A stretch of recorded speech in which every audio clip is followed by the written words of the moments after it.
Since the invention of the camera phone and the advancement that technology has had up to today, the photography landscape and scene has never been more saturated in that there are so many photographers out there, and there's never been more a wide variety of eyes and people watching it and people partaking in photography.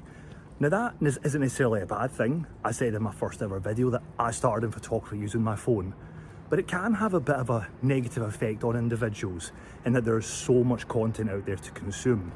And as we become a generation of where we consume more than we create, it can lead you to quite a vulnerable state of where you start to compare yourself to other people's work, and it can start to affect the impact of yourself and your own abilities.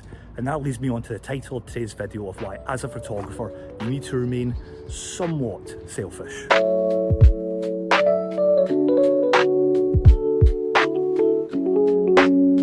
Now, when I say selfish, let me clarify what I mean by that.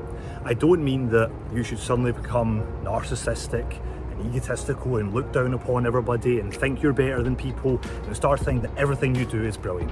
That is definitely not the case. What I'm saying is that while it's okay to look at other people's work and draw inspiration from it, and I would absolutely recommend you do that because there's so much good work out there and improvements you can take from people, you have to obviously channel that energy into yourself and look at, how am I progressing as a photographer? How is my portfolio developing? How is my skills improving? Where are my weaknesses and how am I improving upon that and being an all-round better photographer? Because as I said earlier, we are a generation of consumers. We consume more than we create, and that has been very harmful. And that's where you can get yourself into a rut, and it can affect your ability and affect your mindset as well. And that is where, yes, you can look at other people's work and look at it with admiration and maybe even a tint of jealousy, but that feelings you have, channel that into yourself and use that as motivation to get out there and progress and develop your skill set. And I say all this out of personal experience. I have been victim of the comparison game. I have looked at many photographers and looked at their portfolio and thought, man, that's so much better than mine. I'll never achieve that standard. And it's been absolutely no help to me. So that is where you need to learn. I know it's difficult, but you do have to learn to channel that energy into yourself and use it as motivation to go out there and improve yourself. Because for me, the only person you should really be competing with and the only person you should be comparing yourself to is who you were 6 months ago, 8 months ago, 12 months ago, a year and a half ago. That's the only person you should be worried about, is how you've progressed, how your portfolio has progressed, what you have learned, what you've improved upon.